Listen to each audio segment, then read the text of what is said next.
Facing challenges and overcoming setbacks is part of doing business.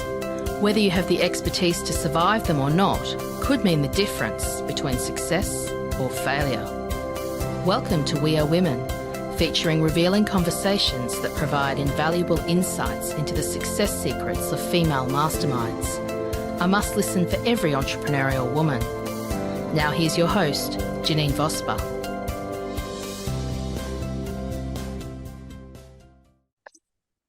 Hi, and welcome to the We Are Women podcast. I am your host, Janine Vosper, and today I have Mel Kettle. Now, let me tell you a little bit about Mel. Mel is a food-loving, book-reading beachgoer who lives on the Sunshine Coast in Queensland, and she is a trusted mentor to executives and leaders, and highly sought-after speaker and trainer on leadership communication and how to set healthy boundaries. I'm really looking forward to our conversation about that, Mel. I think that out of anything, when I'm working with, particularly with women, it's how to do that. So Mel was twice, in 2022 and 2023, was recognised by leaders. Is it HUM? Yes. Does it stand for something in particular? No, I don't think so. Okay, as one of the top 200 biggest voices in leadership. Now, she is an author of 2 books, the best-selling Fully Connected and The Social Association. And I know Mel loves her work, her husband, and her life in general. We've known each other on and off for quite a lot of years, but it's so great that you are on here with me today, Mel. I'm looking forward to really learning more about what you know. I think that's the simplest way to put it, and how you assist people achieve the results that they do in those leadership roles. So thank you. Yeah, thanks, Janine. I was trying to remember when we did actually meet and how long ago that was, and it all got a bit too hard, so yeah. I can't remember, but I know it's been a very long time. It was, yes, and I think we measure everything by 2020, and it was way before that. So yeah, it was way before that. Yeah. Now I do detect an accent, though, Mel. So you haven't always been in Australia. Oh no, I lived in Canada until I was 7. And I lived in Canada on and off for a few years in my 20s. And my father was English, and I've travelled a lot, so yeah. I pick up twangs easily. Interesting. And I know you, when we were chatting before, you said that you've just been to New Zealand as well. I think you may have picked up a little bit of the maybe Kiwi, yeah, maybe also. Maybe. Yeah. I know. I just have it here, but it was a bit of a mix, and I was trying to figure out what it was. So tell me more about you and what you do. So I work with leaders and teams to help them communicate, to create real connection and sustained engagement. And an enormous amount of that work looks at self-leadership and how do you lead yourself first so that you can better lead others. Because we all know what it's like to try to have a conversation with compassion and be clear about what we're saying when we haven't had enough sleep, or we're cranky, or we're hungry or hangry. Oh, I know that word. And the way that I work is through my Connected Leaders program, which is a 12-week in-house program for leaders or groups, for teams or groups of leaders, and my online Thriving Leaders program, which is for individuals. And I also facilitate strategy sessions and speak at conferences and do one-off masterclasses and lots of fun things. Excellent. How did you get into that field of leadership? Because look, to be honest, there's a lot of people out there that say they're leadership coaches, and I don't, I'm looking at their history and I'm thinking, is it experienced or is it book? Either way, yeah. But where does it come from for you? So my background is marketing communication, and I've worked in that field for a very long time. And I think I've been consulting for 17 years, and I morphed from operational marketing comms work to strategic comms work to working with a lot of communications teams and boards and senior exec teams of small to mid-sized organizations. And the thing that I discovered and realized that they all had in common is that they were all operating suboptimally because they were mostly exhausted, overworked, overstretched. And so I took a lot of my leadership experience from my roles in government and in the corporate sector and thought, what can we do better? How can we make their lives easier?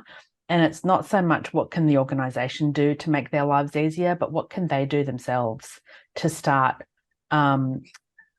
prioritising themselves and recognising that they do need to take the time to work out what they need to be doing to focus their time, energy and attention on the things that really matter. Oh, that's such an important factor. And I know before we came on, we were talking about planning our holidays before we plan anything else for the year. Yeah. And that's one of the things, isn't it? To do things that matter. That's a big scope, isn't it? It is. It really is. And finding people to really how they can understand that, because I know I've worked in senior management myself, and when you're in that space and there's a whole lot of work that needs to get done, I know for me, because I've dealt with this. I used to be very much a control freak. I won't use the word freak, but a control in my own world. It's just easier if I get it done myself. So you probably come across that a lot. But that's one of the loads that people put on themselves, isn't it? And then it's whether the work doesn't get it done as well, or I know I didn't give my attention to my staff as well as I should have, because I'm just too busy to be doing that. And stepping out of that role and looking back at it now, I'm thinking, gee, I could have done that a lot better. Yeah, I look at my first leadership role. I was 29. I was working for a global marketing agency, and I was heading up a team of 6, and we were running all of the events in Australia for Microsoft. We were consulting to Microsoft to run their events. Wow. And in 1 year, we did 300 events. So it's only 365 days a year. Yep. That's exactly right. So the person that negotiated the contract for my firm did a great job for Microsoft and a crappy job for us. Because she'd never run an event before. She was a sales manager. So she did she negotiated a good deal on some levels, except that she didn't recognize how long it took to run an event. Because if you've never had to organize one, good event managers make it look really easy. And so it was really stressful. There was a lot of expectation on me to do the work as well as to manage the team. And so just what you said, my attention was very inward. I was struggling to keep my head above water. I was working 70 to 80 hours a week, traveling a fair bit, and driving a lot in Sydney from my house to my office to the Microsoft offices. And I was exhausted. So by the end of a year, I was majorly in burnout. And I look back at that time now and think, God, how did anybody ever even talk to me or want to be around me? Because I was such an awful person, because I was so stressed and so overworked and so focused on just getting that next event out on time and, hopefully on budget, so that we not get in trouble. Yeah. And it's hard to realize when you're in the space, isn't it? It wasn't until I stepped out of the space and that I realized the toll physically and emotionally and mentally that it was taking on me. I actually realized when I went to see the doctor. I was 29. I don't even know what I went to see him for, something that had nothing to do with stress. And he said to me, well, just take your blood pressure. And he took it and he said to me, I don't know how you're walking around. I've never seen anybody your age with blood pressure that high. Wow. If you don't make some major life changes, you're on the fast track to having a stroke by the time you turn 30. Wow. And my 30th birthday was 3 months away. And so I, didn't even have time to think about that because we had a big event that was starting the next week. But I eventually, a couple of months later, about a month before my 30th, went back to work after Christmas. My boss said to me, how was your break? And the first words out of my mouth were, I quit. And I had no idea I was going to say that, but I did. And he said, do you mean it? And I said, well, I suppose I do because I said it. So yes. There you go. Wow. Yeah. And from there, when you stepped into government, then what was So from then I did left. you know better then? Is the Well, question. I left. That was in Sydney. So I left Sydney.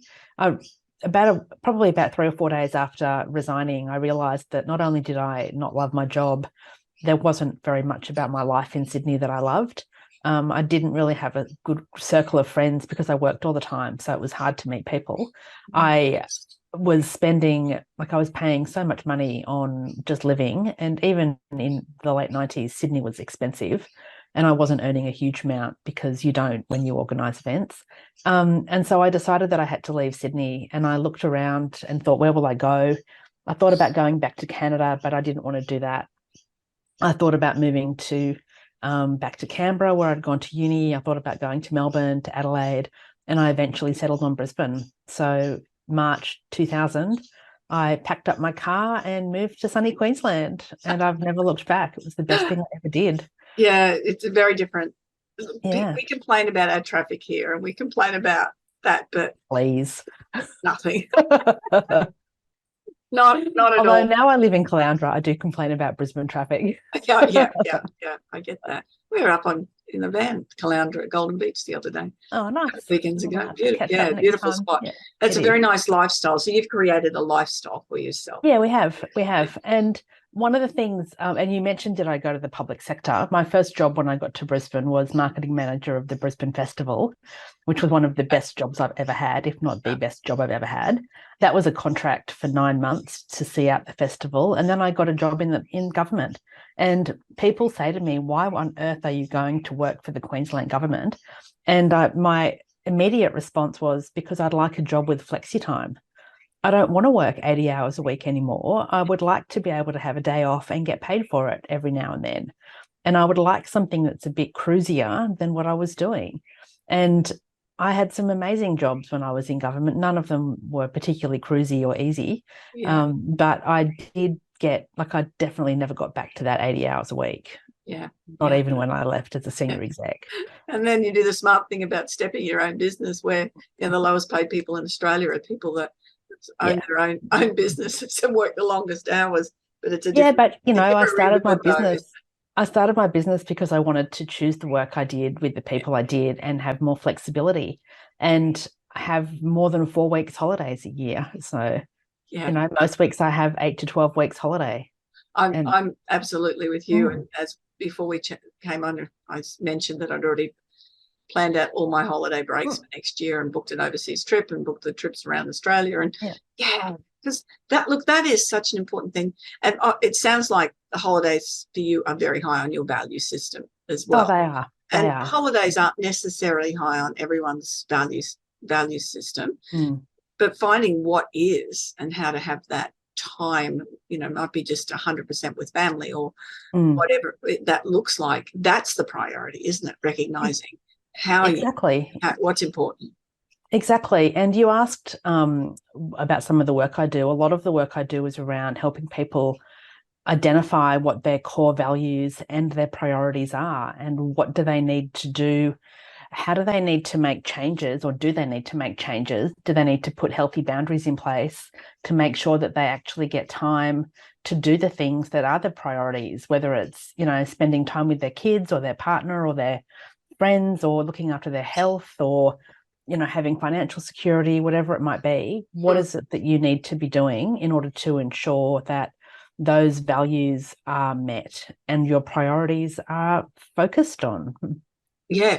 And then you got a lot more, when you do that, a lot more focus. You have got more energy working towards those goals because they're things that are so important for you as well. And you're happier. You're so much happier. And the research shows when you're happy, you're much more likely to achieve more at work. Yeah. It's a bit of a catch-22 the other way around, isn't it?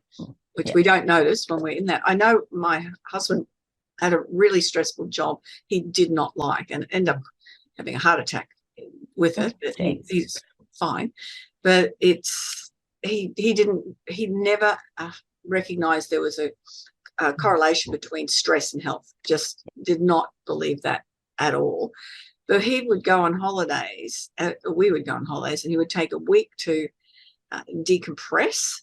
And then as the holidays started to end, it would be 3 days of anxiety again and stress before he even went back into that workplace. Yeah. And I know he's not alone. I know that a lot of people do that, particularly when the job is not meeting their values and it's something that is just something that they don't like to be doing.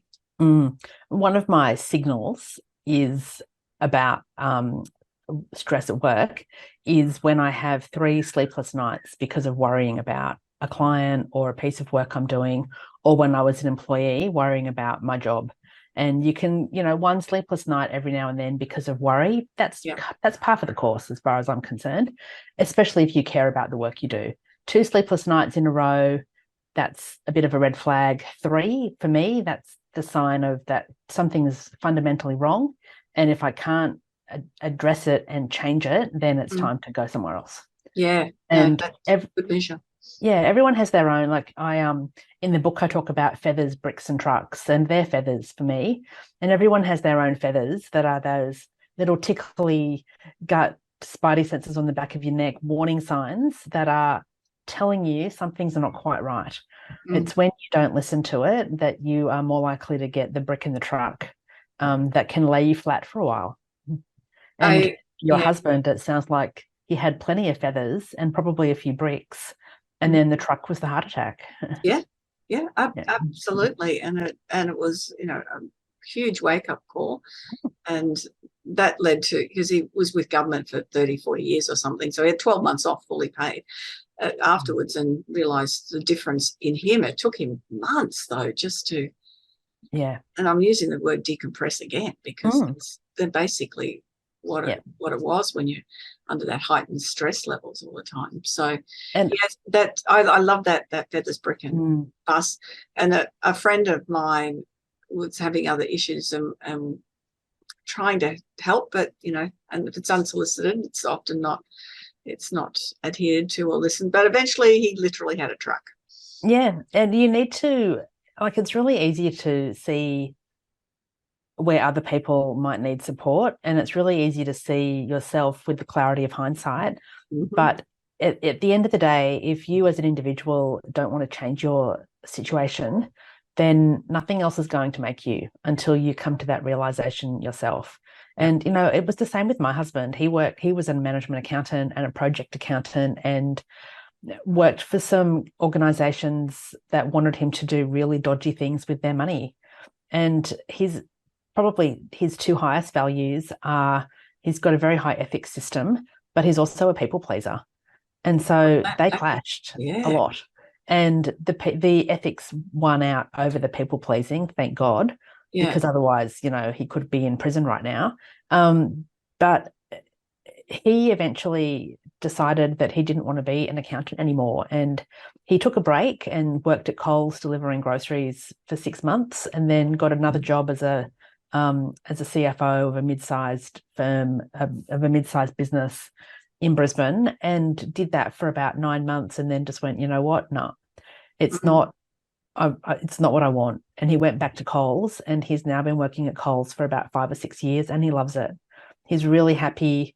We had to make some major changes in our, finances and our spending habits, and, cut a few things out. But also, because I work for myself, it was easier for me to supplement some of the income that we lost from him with my business. But we just sat down and worked out how much money do we really need? Like, realistically, what do we need to bring in? And we did a budget and we worked it out, and we worked out that it was worth it because he's happy now and he's healthy, and his mental health is really good compared to what it was for a long time. And his physical health is really good because he's not stressed, and, he'll go to the doctor and have his blood pressure taken, and it will be really like normal. Yeah. Whereas it never used to be.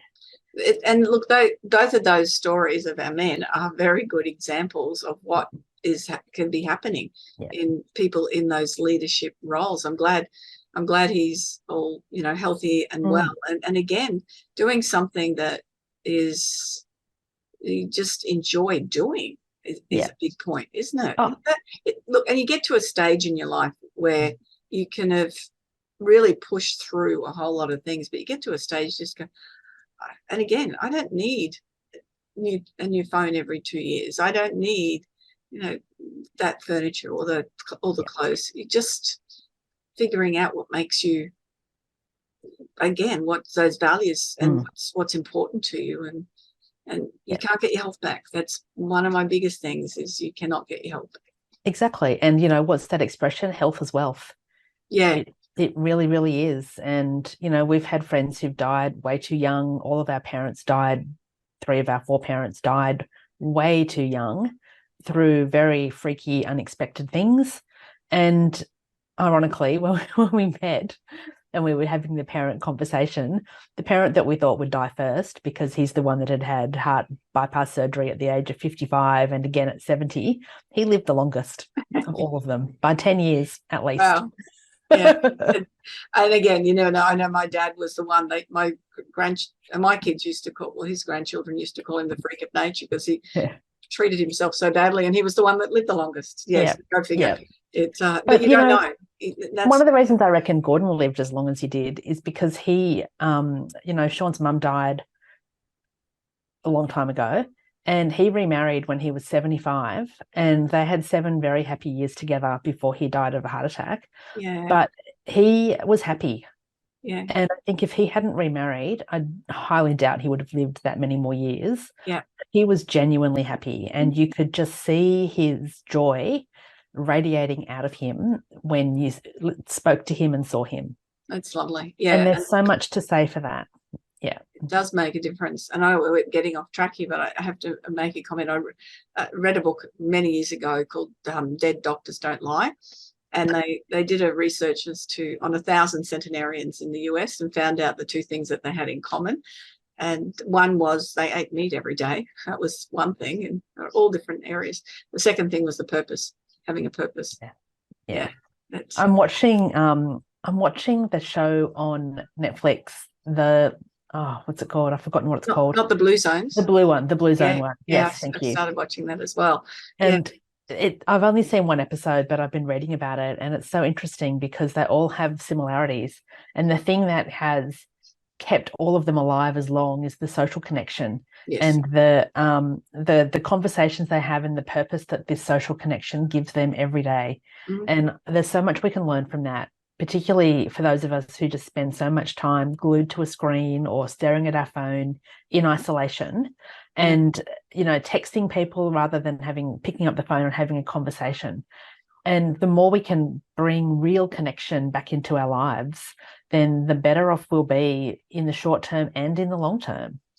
Most definitely. I network a lot, and people say to me all the time, how do you get your work done? You're out networking a lot.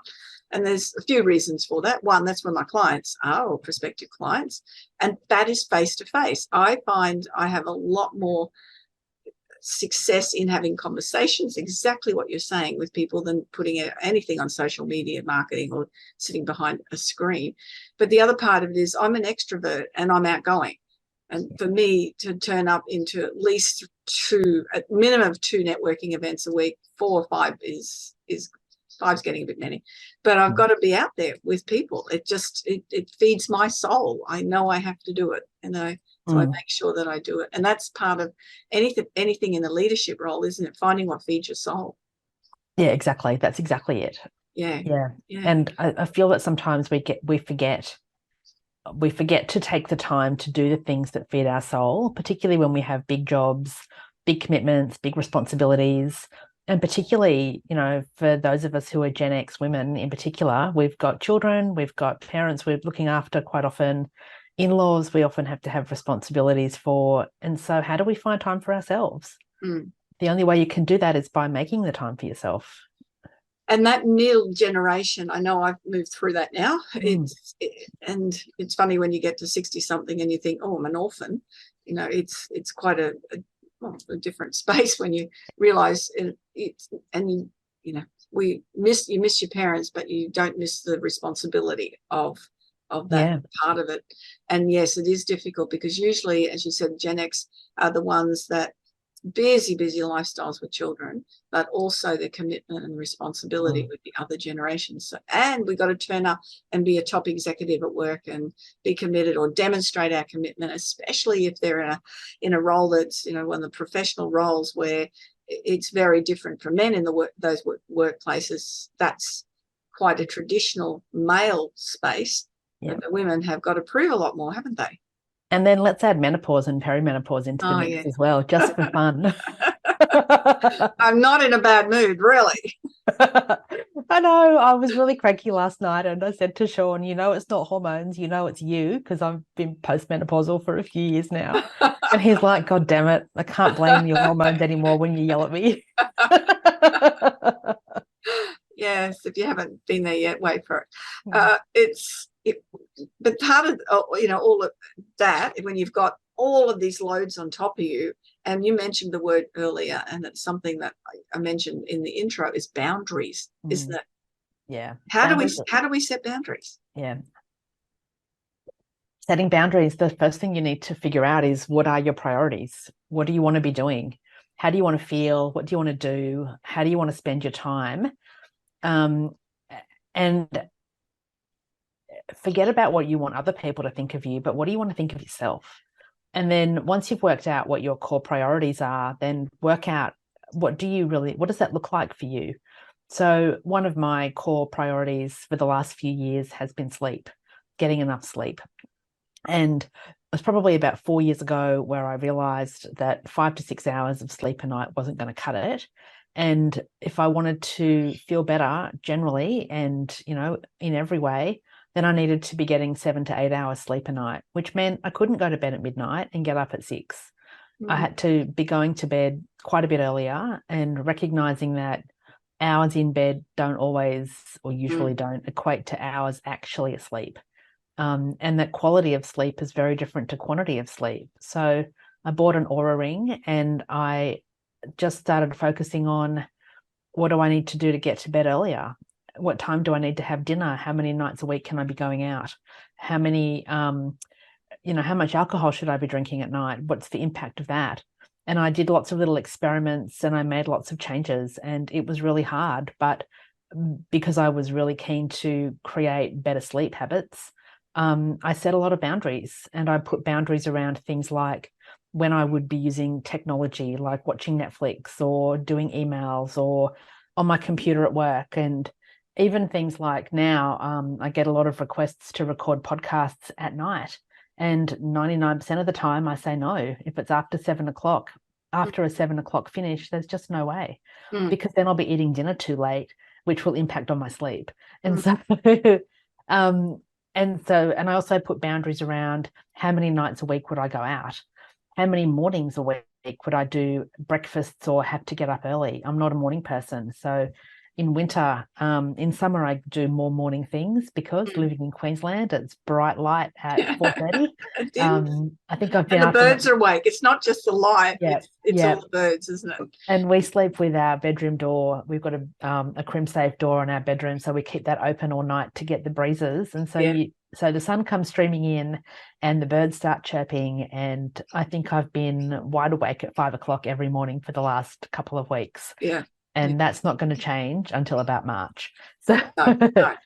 Which means I need to be even more conscious of what time do I go to bed. And so that's one of the things, that's one of the big things that I changed. And it didn't really impact very many other people. It just had a big impact on me. Other things that I do, I've got boundaries around how I work and when I work. And so think about, what does that look like for you? Are you working through lunch every day? Are you getting enough breaks and having enough rest during your working day? And by rest, I don't mean, are you having a nap every afternoon, which, you know, I'm totally here for, by the way. But how much time when you're in the office are you actually sitting down at a computer versus you know, walking around or on the phone or talking to people? Because when we sit for too long, our muscles start to atrophy, and that makes us feel worse, particularly as we get older. Yeah. So what does that look like for you? If you're working from home still, or even some days during the week, what's your routine and rhythm? Do you wake up and check your computer the minute you're up, or do you have a morning routine that involves, spending time with the other people in your family at home, or doing some exercise, or having a healthy breakfast, or reflecting, or reading a book, or, doing something else as a part of your morning routine that doesn't involve falling out of bed, sitting down, turning on the computer and looking at your emails? No, the morning, and at an event I was at this morning, we talked about a morning commitment or a morning ritual, and affirmations is another thing to add into that, isn't it? A morning ritual. What do you want your day to look like? That's you can control that, by the way. If you didn't know you can control it, you can control it, and it's all to do with your attitude towards the day. It is. And not only what do you want your day to look like, but how do you want to feel at the end of the day? Do you want to feel exhausted and frustrated and like you've not done anything? Or do you want to feel strong and accomplished and proud of the work that you've done? And again, you've got total control over that. Yeah. I'm the opposite. I taught aerobics for 10 years, and I only did one 6 a.m. class in all that time because I was not a morning person at all, never. And then I think it was having children, it shifted. And now I'm very, very blessed. I sleep very well. So the moment I go to sleep, I then wake up the next day. And I'm an early riser anyway, I'm awake. And for me, that first 2 hours in the morning, I can get more done then than I can, do through the afternoon where I'll go for a walk instead. So it's finding that rhythm for yourself, isn't it, too? What works absolutely for you? Because I went to a networking event here at 7:30 this morning. I'd got up and done my stretches and got ready to go out, but I'd also then spent, nearly 2 hours, over 2 hours doing my marketing, answering emails, and I was, right, now I'm out. There's less commitment and less hassle for things I've got to get done. And that's so important, that comment of you need to find your own rhythm and what works for you, because I'm not a morning person, and I know that my most focused time to get work done is between 3 and 6 in the afternoon. Right. And that's when my brain really kicks in and I'm really good at focusing. It's like the caffeine of the morning it's taking action. Good. We're recording this at the right time of day. We are. But I also know that mornings for me are really good times to do the busy work and, the 5-minute jobs, and to make phone calls, and to, do things that don't require the deep work and the deep focus. And so it's taken me a long time to realize that. But I also know that, if I sit down at my desk before 9 o'clock in the morning, I'm not usually going to get very much done. So but again, it's taken a long time for me to figure that out. Yeah. And for everyone figuring out really what works for you. But taking lunch break, I know even when I was in that senior management role and the days were just sort of coming at you, I took lunch. I made sure that I worked away from the desk. And what I did on really stressful days, I was working, it was in the suburbs, so it was a bit difficult here in the city, although you still walk out the door. I would get in the car and I would drive to one of the local parks and sit under a tree and eat my lunch. And it was just half an hour, but it would take me out of that environment totally and de-stress, or, just be part of nature. I'm an earth sign and very grounded person, so going and doing that is really important for me as well. But it was, and now even when I'm working from home, I will always stop for lunch. I always do it. And I remember through COVID when we were all working from home, that was such an important part of the day, was then to go and sit outside, eat my lunch. And I think I read and listened to about 30 books during that 3-month period. Nice. A bit of an overkill with the books, but because you're just sitting there and you're reading, that would be, and they were all fiction. Yeah. I didn't need to learn any more things. Yeah. I just wanted to have fun with it. Yeah. I'm the same. I take a lunch break every day. I always have. And I nearly always read while I'm having lunch, especially if I'm home alone. Sean does a bit of shift work. And so some days, and he works, he'll often have a day off during the week. And so then we'll have lunch together. But I always take a break because I really notice the impact of not taking a break when I try to work in the afternoon. And I Yeah. think the other thing we need to think about with boundaries as well is, when do we say yes and when do we say no to things that we're asked to do? Do we say yes to everything because we feel we should? And so often as women, we believe that we don't want to be seen as the mean person who says no, or we don't want that guilt from saying no. But work out, what's important to you, what can you say no to, and why do you say yes and why do you say no to things? Mm. And the same with people. What limits do you need to be setting around difficult people in your world? Yes, I know a lot of the women who listen to this do work from home, and that's one of the things they often tell me is setting boundaries. Yeah. That no, I'm not home, I'm at work. Yeah. People just popping in because, or other family members expecting them to do things as if they were at home as opposed to in the workplace. And It took me a long time to educate my mother that working from home meant I was working. yeah, Yes. And she'd say, but you're at home. And I'd say, yeah, but I'm working. Focus on the working part of it, yeah, not the home part of it. And, even Sean, sometimes he'll say, oh, today, can you do all these jobs? And I'm like, no. yeah.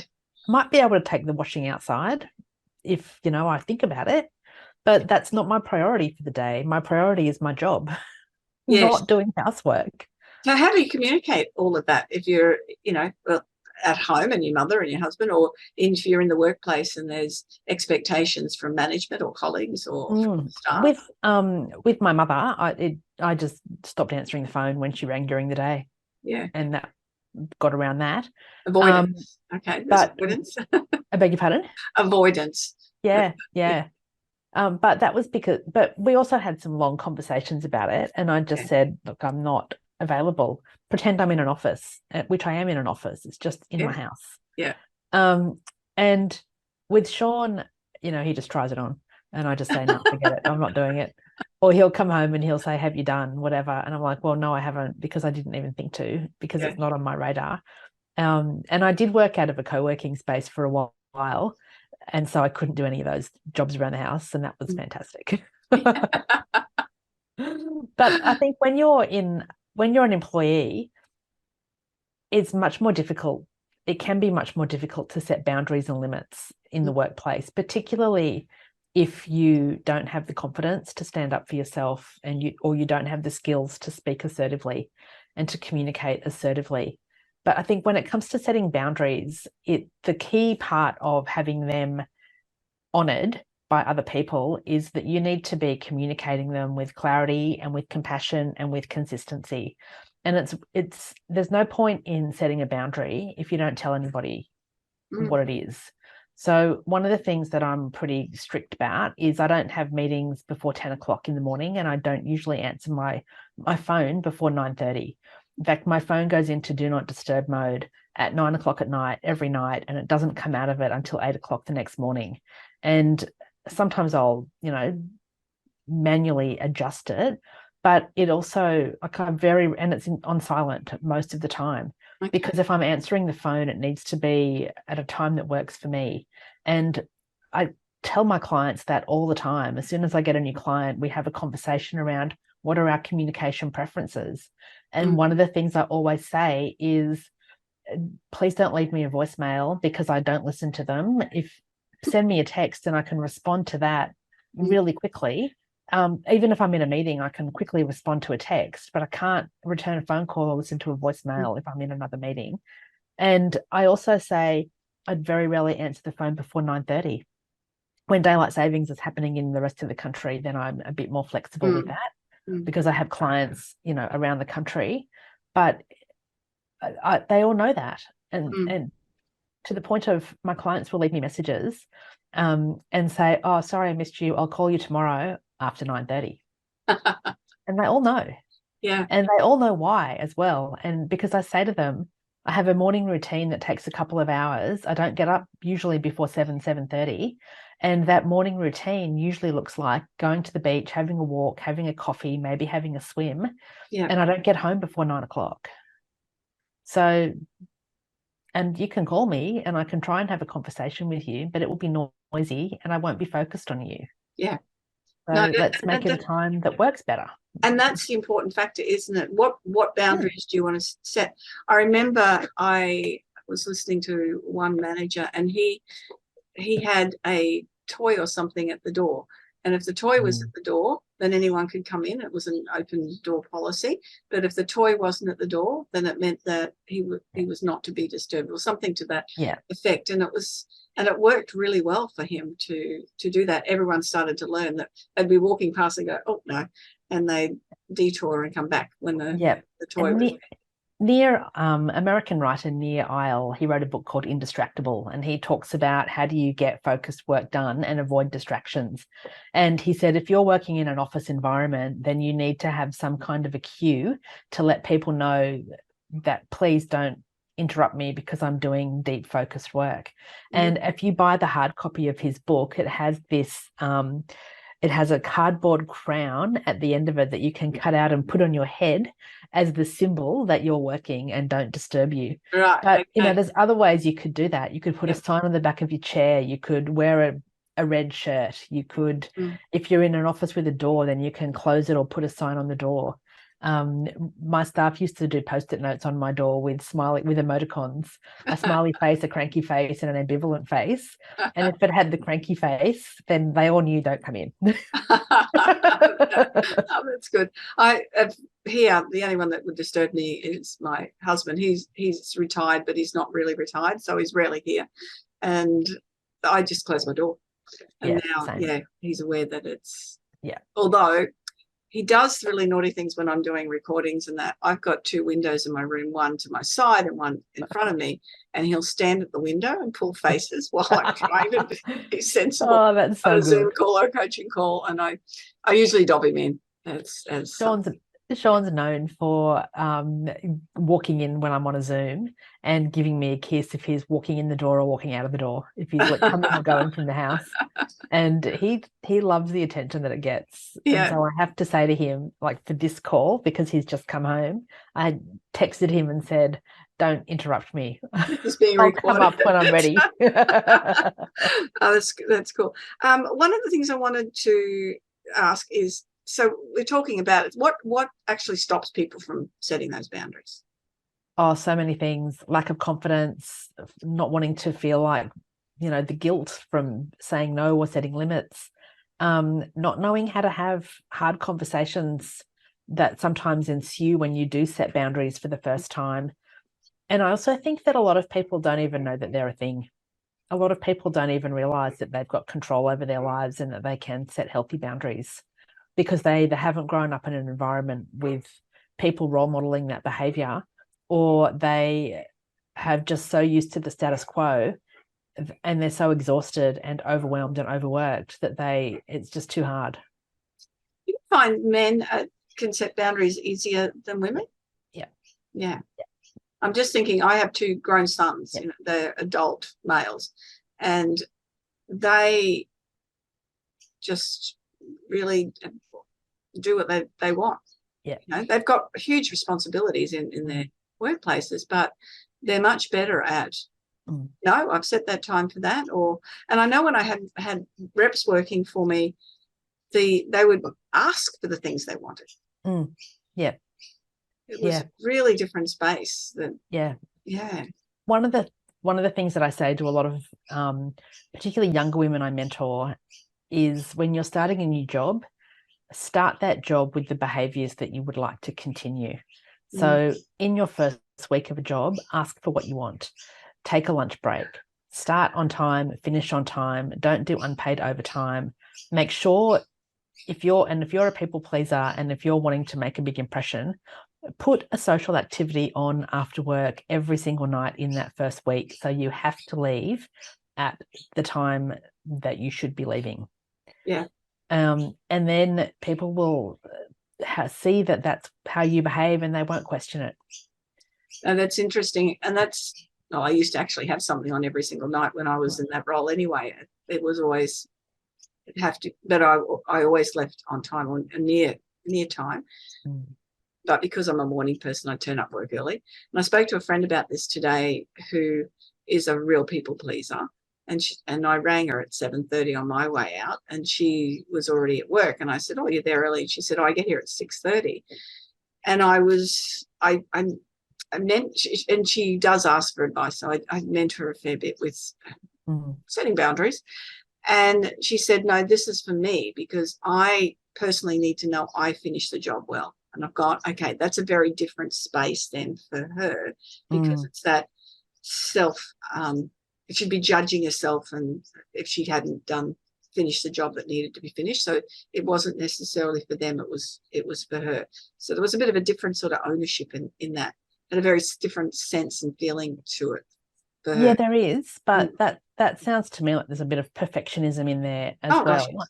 Oh yeah. And so that's not helpful for anybody in the long run, because when you have that sense of perfectionism, you're far more likely to put other people's needs ahead of your own. Yes, and that's what she does a lot, unfortunately. It's yes, I won't go any more on that, but that's exactly what she does. Now, we could talk for hours. We could. We definitely could. It's 3 takeaway points I always ask my guests to provide. What would be the 3 things that, after the conversation that we've had, for you to say, this is the most important things to take away? Oh, look, the first thing I always say is, if you haven't been to the doctors for a year or longer, get a checkup. Find out just get that confirmation that all the bits in your body are working the way they're supposed to. Yeah. Because sometimes things go wrong and you don't find out until it's too late. So get all that checked. The second thing is, do something every day that you love. Pick that one thing that just brings you absolute joy and do it every day. Or at least, prioritize it and do it as many days a week as you can. And think about it before you go to bed at night, so you're going to sleep with something to look forward to the next day. Yeah. And then the third thing is, have a good look at where the areas of your life that aren't serving you at the moment, and have a good hard think about, honest think with yourself, which, yes, that's not easy, about what you could change and where you might need to put a boundary in place. Yes, that's really important. I'm just thinking about your second point there. One of the things, as I mentioned, I love listening to fiction books. So I build that into, I can only listen to it when I'm in the car or when I'm walking. Oh. Yeah. That means that, I'll go for a walk now, because I want to listen to my book. It's one of my motivational factors, but it's something that I really love doing, and I've always liked walking, but you can get a bit lazy with that. And I always read for half an hour, or sometimes a bit less, sometimes a bit more, when I go to bed at night. And it's nearly always fiction as well. Yeah. No, and I think when we're dealing with so much real stuff with business through the day, it's nice to be able to switch off with that. How can people get in touch with you, Mel? Oh my God, speaking of things out the window, there's an enormous bush turkey that's just flown up onto the fence. That's about 1.5 meters away from where I'm sitting, luckily on the other side of the window. How cool. Not a kangaroo on the roof, though. Did you see that one the other day? No, I didn't. Kangaroo on someone's roof. Oh, that's bad. Yeah. Where can people get in touch with me? Yeah. My website, melkettle.com, has all of my details. And if you are wanting to find out more about boundaries, I do have a short course on boundaries called Your Boundaries Blueprint. So there's information about that on my website as well. Oh, excellent. No, that's very relevant. Thank you very much for that. And I love the conversation. As I said, we could talk for hours on this. It's such an important topic, no matter who you are, what you're doing, and in what situation you are. Setting those boundaries and recognizing that you are creating the life that you want to create with the values and really being happy within the values that you have, because around the life, I think that's such an important factor. Yeah, absolutely agree. Yeah, thanks so much. Thanks for having me on. You're welcome. Very welcome. And that's another episode of another interview with our beautiful guests on the We Are Women podcast. Stumbling over my words. I'm just thinking about the stuff Mel's been saying, and I'm already processing it and adapting some of those things. which is important because it's one thing to listen to things, but then there's also taking action makes a difference.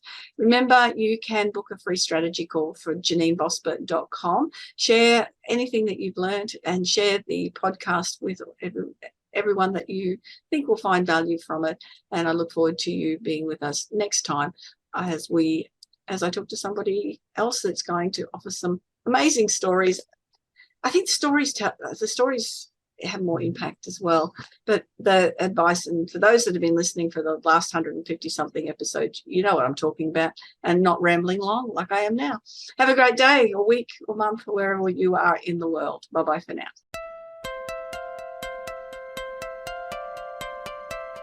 So, do you feel stuck in a rut in business?